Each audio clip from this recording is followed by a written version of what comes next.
Hi, everyone, and welcome back to another episode of the Project Flux podcast. Today, we are very lucky to have with us Dr. Raoul Gabriel-urma, who is the founder and group CEO of Cambridge Spark. Raoul, thank you so much for joining us. Hey guys, delighted to be here. Can't wait for a conversation. And as usual, we have Yoshi with us. How are you, Yoshi? I'm good, mate. I just realised that Raul's in sunny Barcelona, so I'm a bit jealous, but good to be here. Yeah, me too. Anyone on YouTube can see behind Raoul that it's all looking very sunny, unlike us in the UK here. And I had the pleasure of being on Raoul's podcast not long ago, and we'll put the link to that episode in the show notes for anyone who's interested in that. But he kindly agreed to return the favour because I think that Raoul's got some fantastic insights, both from a CEO perspective and from your training, computer science from Cambridge University, right? Yeah, James, the tables have turned. So you get to interview me. Passionate about computer science, did a PhD in compiler research and source code analysis, so geeked it up big time. And I'm the data and AI world. Yeah, so we've got a true expert with us who can answer some really cutting questions we're thinking about. But we always like to ask people, what's keeping you up at night at the moment about AI, either for your company or yourself generally, because I find that it's an important question to ask at the beginning because things are moving so much. For just this week, we've had the announcement about Agent Kit being released and the ability to create your own agents within ChatGPT. Yet another thing for us all to consider. So what's the thing keeping you up at night at the moment, or that you're thinking about? Well, that resonates a lot, James. The speed, the pace of development, what's happening in the industry. What keeps me up at night is, oh my God, like what else is coming up that, we all need to learn about and figure out and adopt, right? Speaking to friends, there's a sense of being overwhelmed by everything happening. So that's what I think about a lot at the moment is how to keep up with the latest and how to be on top of it all. Yeah. And I mean, if you're feeling overwhelmed, and we certainly do, it's no surprise that people in the industry and the people listening to this podcast who are in project delivery mainly are feeling very overwhelmed. And I was just having a conversation with somebody just before this podcast, actually, who was saying that for a lot of people, they're almost going back to, this is too much. The whole AI hype is now becoming a blocker for me. And I'm just want to go back to how things were before. Are you hearing similar stories to that? That's a really interesting point. I don't think about it as hype. It's here, right? Like we all use AI tools every single day. There's enough survey now that shows that actually, if you think about consumer adoption, at least, like we're all using simple tools, maybe AI as a thought partner, AI to help with images, videos, and so on. I think the issue is that there's so many more features, platform coming up every single day, maybe broadly say like things like video, right? Sora 2, 1 week. Yeah. And then, like you've mentioned, Agent Kit the other week. So you've got to keep up with that. But also on an industry specific point of view, there's AI for project management, there's AI for construction, there's AI for finance. So yeah, the pressure is on, right? It is. And I think what you do, particularly with the training, is so important because I think there's a lot of companies now trying to sell their software or their services, and everything is AI powered now. And it's, I think a lot of people and companies feel the pressures that, okay, this has got to be a big investment. And they've got to go and they think of it very much in the enterprise where, this is something I've got to go and buy and then maintain and then deploy. Whereas actually it's a skills issue I'm finding more and more. And what you do at Cambridge Sparks in terms of allowing people to develop their skills is, I think, probably the most important thing. Hey, thank you, James. I agree. Like in a world where things are moving fast, this is where education becomes even more important, right? How do you make sense of the noise? How do you make sense of reality? How do you relate this back to your personal life or your work life and you make the most out of it? We got to help people with education so that they can succeed in this world, right? Yeah. In a world where things change, you have to educate yourself. Within the upskilling space then, how fast do you have to be to kind of distill all those new developments and trickle that down into your training? Because I mean, like, Sora 2 was one example, right? I mean, they put the API connections in and you can do so much with it. But how do you translate that back to your customers? It's an excellent question, Yoshi. So I'd probably categorize skills or like tools-based skills. So like how do you use the latest, Sora 2 Agent Kit? How do you familiarize yourself with those new platforms? But then there's another category of skills I think are more lasting and adaptable, right? Like you've mentioned customers. So being customer focused, understand the customer problems, what's going to create value, what matters for your customer, is it in the context of video generation, like you pointed out, is it reacting to news and then be able to show a video really fast? Is that what's going to add value? So it's responsiveness to market. Then all right, like let's see how AI can help us deliver that, because that's what really matters to our customer. But you see that mindset, is also a skill, right?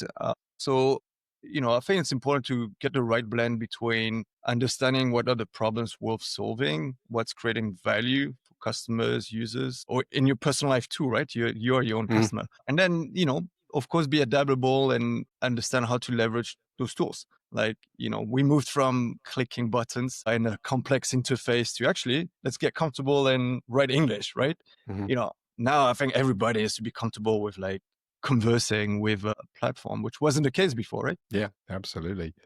And Yeah, in that, sorry, go on, James. No, all I was going to say, I love what you said there about you are your own customer. Framing it that way is really important, because I do say to people, this isn't just a skill that you've got to learn for your work. It's actually a responsibility to yourself to train yourself in this, because this is a generalized skill for everything in life. Yeah, So, and you I love kind of that. touched on this, Raoul. There is so much going on. There are different modalities to AI. There are different ways of using AI, and people have their own kind of learning paradigms, and that kind of makes it really difficult to understand value at an enterprise level within a business. What are the sort of blockers, or what do you find to be the biggest blocker of kind of recognizing AI value in enterprise businesses? Wow, deep question, big question, Yoshi. So I like to think about value creation using the value stake framework, because it's so simple and really helps understanding, right? So if you got like a stake, you create value by either making things more cost efficient and you capture the value of the efficiency, or you delight customer. And by delighting customer, you increase their willingness to pay. Maybe you can charge more. So, you decide how much of that you want to capture, right? Like maybe you don't increase your price and they're extra happy, or you increase your price a little bit and you've captured some of the value created, right? So if you think about this framework, then at the enterprise level, how do you channel AI to either make things more cost efficient or you delight customer, right? So I think there's enough like surveys out there today that show that actually the space of customer delight, we're still trying to figure this out, because it's kind of like a new experience, new things. We just don't really know how to attach like real money to it. But the space of, can you use AI to do more automation and save, hours of work? That's pretty well documented across a bunch of, use cases, from like customer service to software engineering to content creation and whatnot, right? So what I'm hearing at the enterprise level, big focus on the sort of the efficiency, because you can associate dollar value to it. It's straightforward. The space of customer delight, harder, right?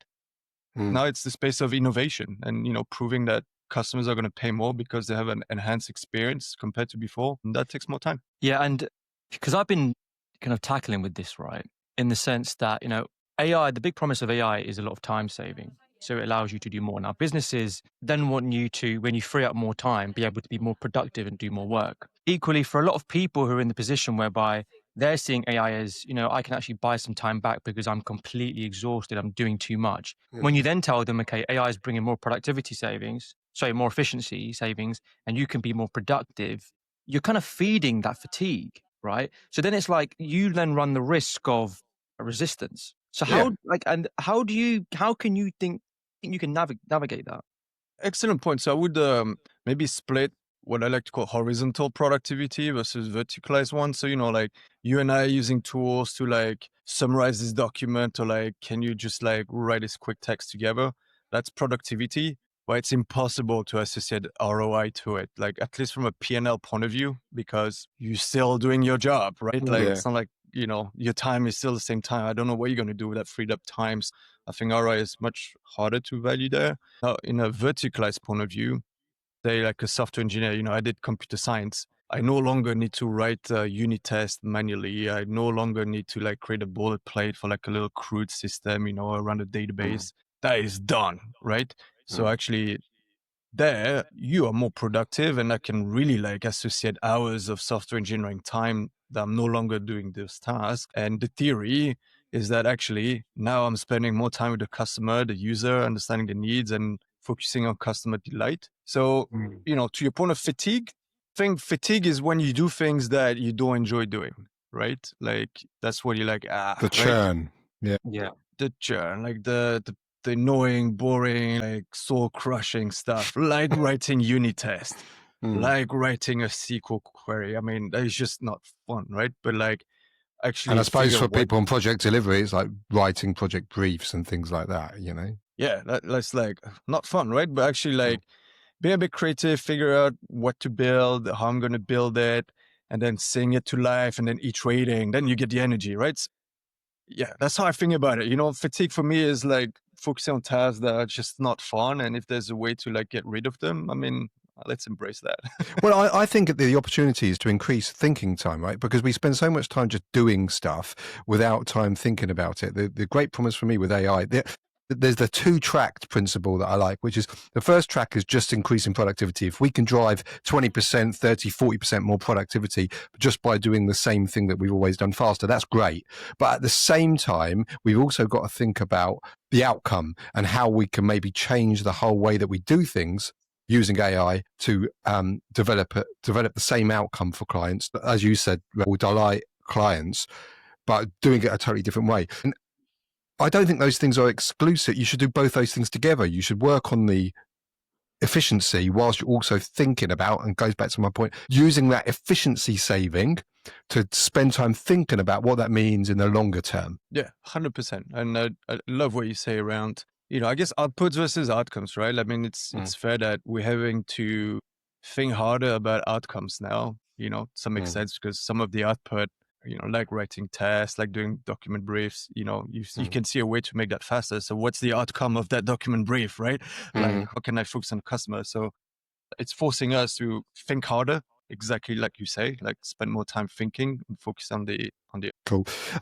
Obviously, you deliver a lot of training, and kind of a devil's advocate question, really, but I just like your opinion on it. Is the whole kind of AI skills gap, which we hear a lot about at the moment, is it just a convenient narrative for selling training rather than fixing leadership and data quality, or do you think both those things have to be addressed? And I think I know your answer, but as you sell training, but it'd be interesting to hear why you think that, I guess. Yeah, that's interesting. I mean, I don't feel like we sell training, right? Like we help organization people succeed in this world, right? So when like AI is everywhere, like how do you get on that journey to succeed for yourself and for your employer? So as a result, you do need to get educated, but success to me is not education. It's like outcomes, like you've mentioned, right? It's like, well, what's the point of learning this stuff? It's actually so I can deliver on some business outcome for my employer, so I can deliver my personal career satisfaction, so I can like work on tasks that I find more enjoyable, right?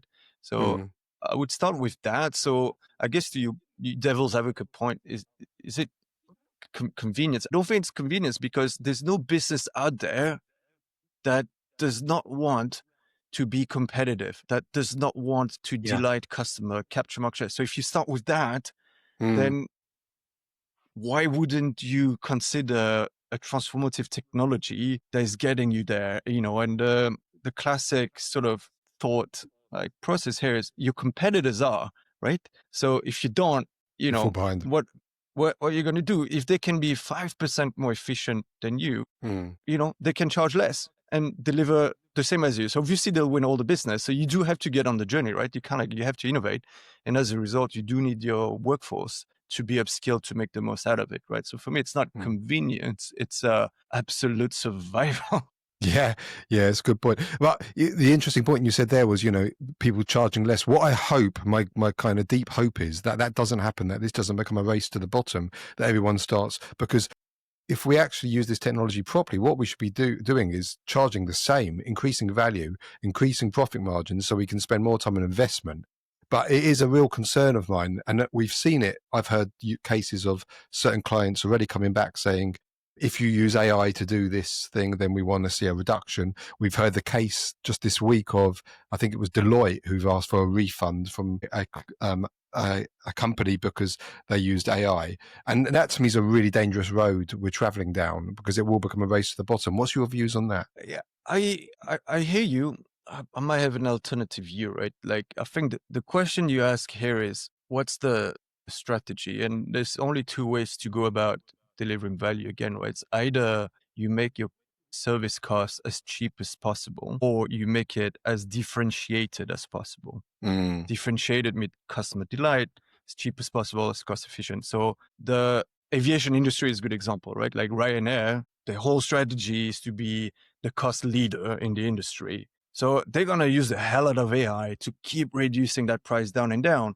And guess what? All of us here on the school, we love it, right? Like, obviously, I want to get the cheapest flight from Well, we love it, Barcelona but to we London. hate it, right? We love the Yeah. price, but we hate the experience. Yeah.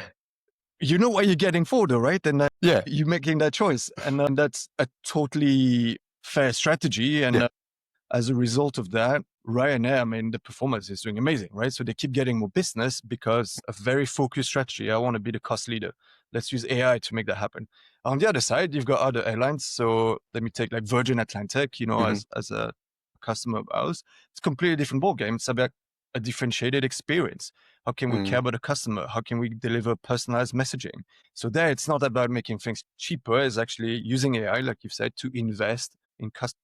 So two choices are available, right? There's no right or wrong. You got to decide what's the right strategy for you. Yeah. And in that, I guess to realize those benefits, to actually see how you position yourself once you've implemented AI, well, you have to implement it effectively. Otherwise, you're kind of just running around with your heads on fire, not really doing much, and then we end up feeling this MIT study of 95% of implementation AI projects fail. And you at Cambridge Spark have developed a way for people to educate themselves in AI, and we're just focusing a bit more on Educate AI. So this is your AI-powered learning partner. Can you tell us a bit more about Educate AI and kind of what the purpose is, what you're trying to do, and a bit more about the patent behind it? Yeah, great questions. I mean, the original story with Educate AI is I have to take you back to when I was doing my PhD. I was teaching a lot. I think we're talking about 2011, 2015, right? Like before ChatGPT was even a thing. And, I was teaching Java, like the programming language, and really enjoying it.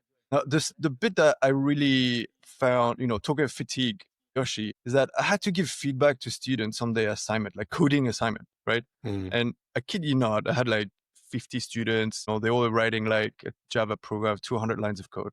I had to go down the corridor and print like every single like pieces of work. Oh. Obviously the printer wasn't working, then the ink, all of that. That's the And then I had churn we were talking about, right? Exactly. Like we all have a story like that where there's something that has so much inertia, bottleneck, and it's just not fun. And I had to print and manually mark it. Obviously, I was getting tired, and I was like, we can do better, right? So I wanted to figure a way to personalize feedback automatically for coding assignments, so that students have a better experience. Like you don't want to wait 3 weeks for me to come back to you, right, with feedback. And also, I just wasn't enjoying it. I'd rather like speak to the student one-on-one, right, rather than like just like manually go through like boring stuff. So Educate, was born out of that. Like, the original story is like specifically solving this one problem, personalized coding feedback for students learning programming, right? And then, the intelligence came out of that, right? Like, for example, if I can see that, Yoshi, you're making the same mistake every single time, maybe it's basic stuff like code indentation, or maybe with a recursive problem, like you forgetting the base case. I should remember that, right? As a teacher, I do. So next time I see you, Yoshi, it's like, hey, like you've made this mistake again. Like, come on, man. Like, let's recap this stuff, right? So this is where intelligence came in. And I think you made a good point earlier, James, data, right? Like actually to make the system intelligent, you need some history, right? I need to remember that you've made this mistake. So here's a recommendation that can track if the recommendation is successful or not in the future. And then at that, right? So Educate was born out of that specific pain that I was feeling. Right. Yeah. And obviously we scale it to something, much bigger now. We give feedback on business scenarios. We give feedback on like complex programming challenges and whatnot. But fundamentally, it's about delivering a better student experience and freeing up the teacher so they can focus on the student. Yeah. Yeah, it's a really good book because both Yoshi and I are doing a course at the moment. We're doing a master's in AI, and it's so important to get that feedback early because things move on. These courses move very, very quickly, so you want to get that feedback so you're not constantly making a mistake. And that kind of leads me to another question, which is, and it's a concern I've got because we've started doing this course, and the thing that's always in the back of my mind is, are apprenticeships like the ones we're doing, the ones that you offer, are they too slow for AI's pace because it is moving so fast? Or is there still some merit to learning the basics and the foundations, despite the fact that probably a lot of it will become automated by the time you finish the course? Yeah, I think that's an excellent question, right? So the thing there's, again, back to the category, there's like knowledge and skills are long lasting. And then there is like new features, new platform where you have to pick up. So really the skill there is adaptability. Like, are you confident you can pick up every new things, right? So all of us on this group, we're comfortable prompting now, and it's like second nature to like just Yeah. prompt left, right, center. And there'll be Sora too, there'll be agent care, there'll be all those things, but fundamentally it's going to be like prompt left, right, center, right? Mhm. Now, on the other side, there's fundamental skills, especially, and obviously I'm biased, like being a software engineer and programmer, right? But like if you look at the code generated by Codex, Load, and all that, it's Python code, right? So that's the same. So actually, I do believe like investing in like understanding Python as a programming language, so you can inspect the code generated, verify it, tweak it, or actually through learning coding, you get this understanding of like modularity, abstraction, which totally transfer in any new situation in your life later on, right? So to your point of it's moving so fast, can an apprenticeship program keep up? You're absolutely right. It's a big challenge. And the way to address this challenge is to get the right balance between teaching fundamentals are long lasting and also enabling students to be adaptable and pick up the latest tools and features and platform that may be relevant to your job, right? So you need that balance. I mean, because that's the bit that I was going to. I mean, you mentioned the word twice, adaptability, right? Yeah. Teaching the fundamentals and then being able to be adaptable to adjust to new software, new technologies is probably going to be key going forward. And you mentioned Codex, you mentioned Claude Code. I'm trying to get my hands dirty using Claude Code a lot more now. Nice. And they are very powerful agentic tools, right? We also know, however, that there is the element where AI can go wrong. Not often, or maybe often, but it can go Relatively wrong. often. Yeah, it depends what you're doing, right? But what's the kind of the first principle you teach to kind of catch AI's mistakes? Yeah, I mean, it's for me the biggest skill is debugging, root cause analysis, like trying different inputs that like edge cases, that you're comfortable and you can like see like if it gets it wrong. Like for example, with a calculator, right? Like you should know that if you multiply 10 times 10, you shouldn't expect a million. Like so, the lesson here is like the order of magnitude as a principle, right? So these sort of principles I think are important. So in coding, typically that's like catching edge cases, the -1, the 0, the exception. Like how does the program behave if I try those different inputs? You would expect a problem or an output. You should be able to like, well, the code here is totally mistaken. So yeah, focus on outliers. I guess that's maybe the trick. And it's an interesting point you make because, obviously, when you look at things like cost estimating, right? Cost estimating project plans, Mm. and you can give an AI a good amount of context whereby it might give you kind of a high order of cost estimate or elemental cost estimate, which is quite accurate, right? It seems like it's 5% or less out. And that seems quite powerful. You're like, wow, this is really impressive. And then let's say you use another AI system and it gives you something 10% out. Now, in both instances, for me, what I've realized is it's not always going to be the one that gives you the closest estimate, which is actually better if the other one can give you a level of traceability. If the other one can tell you how it's come up with its answer, Good if you know point. these things are next token predictors, and if you can give it calculated tools, and if you can see the calculations, you can see the rates it's pulling, but it's still further out, that's actually better because you can kind of reverse engineer that process. Whereas the one that was closer within the 5% range, yes, it's great, but how do you then go tell your client that you came up with that figure? Right. So 100%. there's a difference now between how good these things actually are in terms of the pure outcome, the output, to what's that real thread of information which is valuable. So I don't have to spend so much time trying to find out what it did because it is a huge black box. It's a really important point actually because there's that whole issue of traceability. A number of the institutions, particularly dealing with project delivery, so the RICS in the UK and I think the APM, well, the RICS released guidance for its members that says that any AI use has to be traceable. Yeah. So it is a really important point. The traceability is in some ways more important than the actual answer that it comes out with. Yeah, and to kind of muddy that part, James, it's a little bit like, well, then people will say, well, but current generative AI tools are probabilistic. So it's hard to kind of certify traceability to some extent, but it gets you the ballpark, right? It gives you an idea of how it's been thinking. And then you come back and say to me, but then a lot of the chain of thought is performative. Then I've not got an answer for you. Well, when people tell me LLMs are probabilistic, I just say, well, so are humans, right? You definitely don't get the same answer out of me each time, that's for sure. That's a great point. I mean, I like what you said, right? Like being able to inspect the assumptions and be able to like replay it ourselves, so that's verifying the output. Those are skills that, we need to have, right? Be able to challenge that, reverse engineer, like you've said. So Yeah, that's excellent point. What do you think about, so, there's a lot of talk about vibe coding and things like that, and people using things like Replit and, with Agent Kit now, people can do more and more. But how do you get, is it, the thing that's stumbling me is, where does it get ready to be production ready with the AI? You can play around with these vibe coding platforms to your heart's content, but there's some danger there for me, because there's a big gap there between creating something that looks cool and then actually making it production ready. Have you got any tips for anyone experimenting with vibe coding? Yeah. I mean, lots of my mates are all into things like Lovable and Yeah. and I think it's really empowering product managers to like be able to like test and validate like customer requirements, and like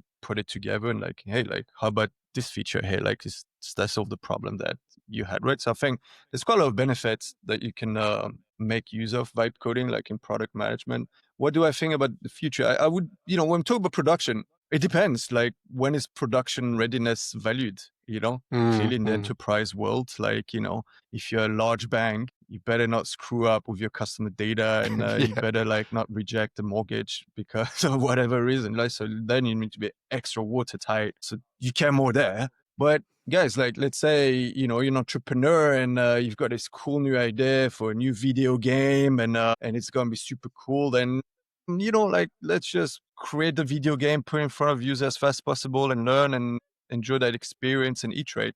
Maybe you care less if there's a bug. You care less if there's Yeah. like something that doesn't work, right? So I think it depends. I think there's so much value now for prototyping and getting things like to market quicker and get feedback from it.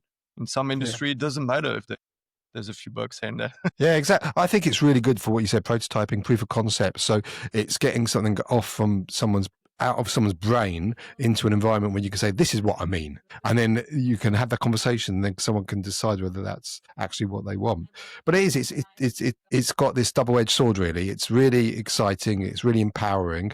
At the same time, you've got to be very conscious of the dangers that come with it. But I mean, But it lets you test a lot of human creativity, right? I mean, it kind of raises the floor at this point. And I know there's a lot of conversation around the AI slop, and it's because I think partly because it's nascent, it's new. I think things will change. People will find new ways of using it, which is not just the same content over and over again. But in that, like I mentioned, it creates a lot of creativity. Now, Raoul, within the learning space, there is so much space, excuse the irony, of creativity that you can use to help empower people to use AI. And so I was looking at, I think it was Google's Genie, where you can use you can render a real-time environment and then use around with the keys. You have mixture of extended reality and AI and all these different techniques. Where do you see Cambridge Spark playing in a few years within all of those different modalities? it's an amazing question. I mean, I'm a big believer that you got to tailor education to your students' needs, and we can categorize that on multiple levels, right? One is the way you like learning.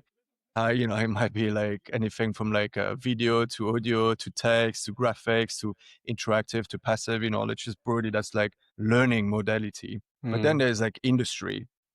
Like somebody in finance, you gotta have like finance examples, finance use cases. If someone's in healthcare, that's just not gonna be relevant. So it's gonna be not gonna be impactful education at all, right? So you gotta focus it based on the industry. But then you got to focus it on the role as well, right? Like if you're an exec or if you're a software engineer, well, it's kind of different problems that you're dealing with, right?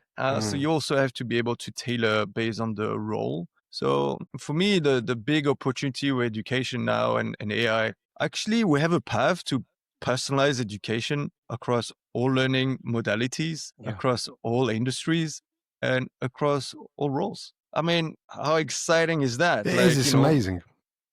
All It's three of such us an we could be opportunity. learning.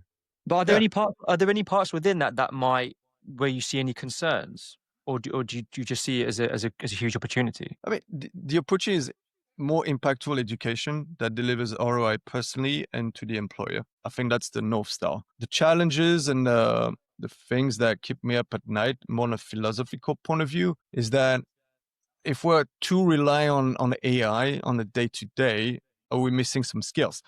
Like we're depending on AI. That's the opportunity, the challenge of education is that, again, back to balance. Like you can personalize education to each individual, but also you don't want them to just rely on AI to do everything. What's the point of learning? Maybe that's the question to think about, right? What's the point of learning if AI can do it? So I think that's the challenge that we're facing. There was that study done recently, I can't remember who it was done by, but where they actually, looked at people's brains and found that actually some people are literally getting thicker because there's things that they were doing that they're not doing anymore, and they're using AI. And I think it's a real challenge. But obviously that's happened before in history, right?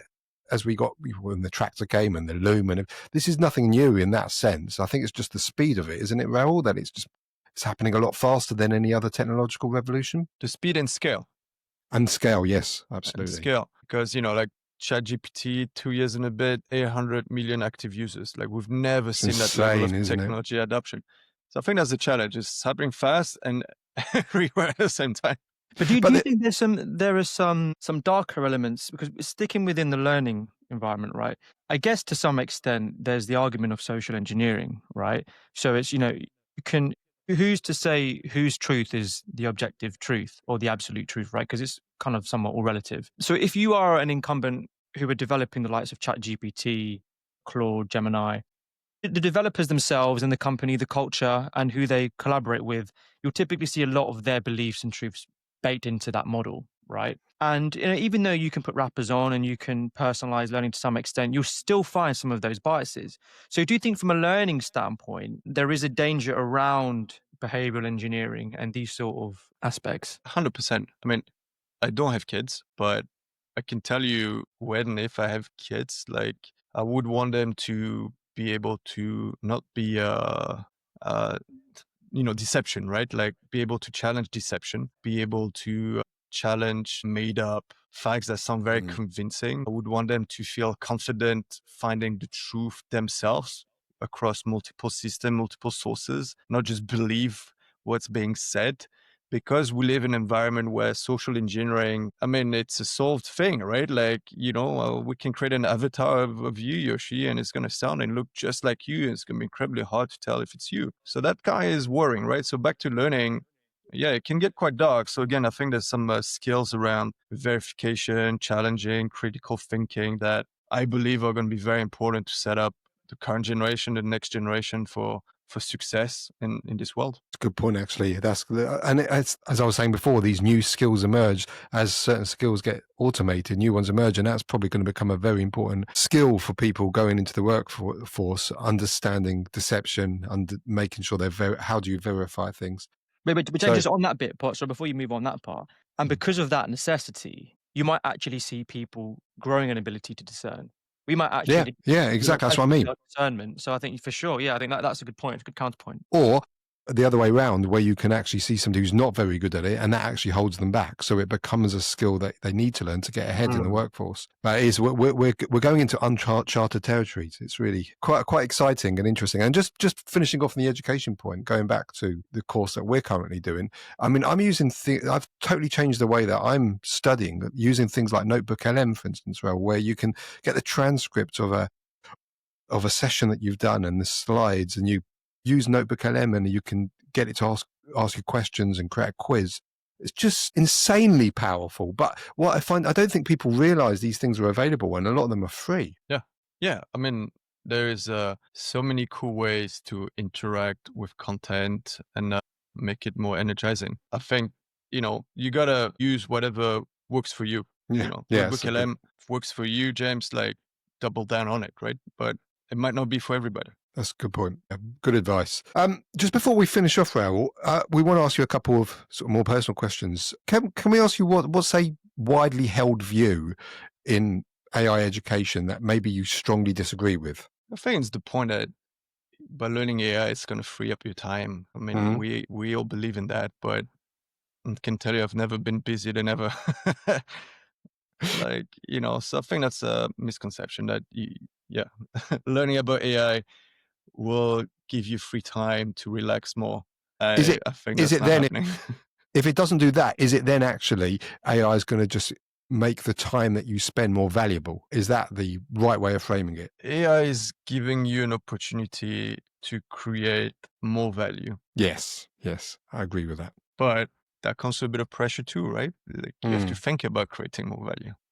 Yeah, exactly that. What's a book, habit, or heuristic that most changed your decision-making as a CEO? Could you repeat the question? What's a book, habit, or heuristic that most changed your decision-making as a CEO? a book habit. Or book or a habit. Or heuristic. A book, a bit controversial here, but Good, we like that. Yeah, I mean, there's this misconception when you're a CEO that you have to let go and you have to be high level and focus on the strategy. But the CEOs I've seen the most successful, and including on the podcast, are the ones that are able to go super low level detail, are able to go really deep in the company, and then also go super high level, right? I'm thinking of Elon Musk when you say that. He seems to do a bit of that, doesn't he? He goes really deep and then really high. This ability to do that, go deep, go high, go fast, and slow down when you need to. I think that's an underestimated ability. I think there's this push that, no, you need to get, a lot of people to do all of that for you and, just focus on strategy. No, get in the game, get in the action, fight the fight with your team, be in there, like go on sales call with your salespeople, like come on, be close to the customer. So, I don't know if it's a book or a habit, but, typically a lot of business people will say, no, you shouldn't, but actually I believe you should be. And in the mix we run, and you earn more respect, and you can really empathize with people's challenges if you're able to relate to their role and go really deep. So that's my view. Maybe So a you're bit controversial. No, not at all. So you're a kind of sleep on the factory floor guy when you need 100%. to. Yeah, I think ground to sky thinking is a really powerful thing, especially when you come into kind of industries or domains which are highly complex, because then it makes that ground to sky a lot further, a distance, right? So I think, like you said, you can kind of resonate with both. And I guess in a lot of companies, you kind of get this Gow's law sort of issue where people make decisions at the top, not really realize what's happening on the ground floor. So you get these prescriptive changes, but then when it cascades down, it whittles away, and you get the friction. So I think that the ability to maneuver through those levels of complexity really helps coherence. It's a great point. 100%. One last question from us. So when you strip it all back, Raoul, what does success look like for you or Cambridge Spark in the next 5 years? Wow, James, the classic, the destination journey, the people. For me, it's the journey and the people, there's no destination in mind here. I'm just enjoying helping our clients, helping people succeed, be satisfied, be happy. I get satisfaction from that, both intellectually and personally. So success for me is do good stuff with good people. That's how I would summarize it. No, I agree with that. That's very inspiring. Brilliant. Thank you so much, Raoul. Where can people find out more about you? We'll put your LinkedIn on the show notes, but where can people find out more about what you do and Cambridge Spark and what you have to offer? Yeah, thanks for asking. A couple of ways, right? So one is the Data and AI Mastery podcast, where you feature James. So we release an episode every 2 weeks. So that's a great way to stay close to the pulse. The other one is LinkedIn. I'm very approachable and I respond to messages. So shoot me a message. Brilliant. And we'll add your company website onto the show notes as well for anyone who wants to find out more. Anything that we haven't asked that we should have asked you, Raoul? Good question. What's my favorite programming language? Go on. It used to be Python. It's now English. See, that is controversial. Do you think that's where we're going? Do you think we're going to get to the point where programming languages are just defunct because you just do it, you just speak to it in natural language? One might argue it's already the case today, James. Maybe English is just the next level of abstraction that we never managed to get to. Doesn't that scare you though? Because I had this argument, in terms of from a cultural standpoint, people then become a lot more concentrated in English than they do in other languages, like just traditional cultural languages. It's a great point. With AI, you can translate across all languages as well. So in some way, it's increasing accessibility and communication across different cultures too. So I guess there's always both sides. Flip to the coin. Yeah. Good point. Brilliant. Thank you so much for your time, Raoul. And hopefully we'll get you back on the show at some point soon. For everyone, do check out the podcast, the AI Mastery podcast. And thank you very much indeed. We'll see you soon. Bye-bye. Thanks, guys. Bye-bye. Project Flux is here. That's a wrap for today's episode. But before you go, exciting news. Project Flux is teaming up with Project Management Global to bring you the latest in AI-driven project delivery and essential management insights. Through this partnership, expect weekly AI insights, practical tools, and expert thought leadership, ensuring you stay ahead in the evolving project landscape. Stay tuned for exclusive content, joint research, and strategies to supercharge your project outcomes. You can learn more at www.pm-global.co.uk and be part of the future of project management. See you later. Project Flux is is here. Just want to give a big shout out to our sponsors, Construct AI. For anyone interested in looking at Construct AI, the link's in our show notes. There's a free tier that you can play around with. Yoshi and I have been using it for a good year since it was originally launched, and we get a huge amount of value out of it. So I thoroughly encourage everyone to go onto the Construct AI site and have a play around. Cool. And guys, before we sign off, please don't forget to share, follow, and like all of our stuff. So that helps us to engage with you and understand a bit more about what you want so we can bring it to your doorstep as early as possible. See you later, everyone.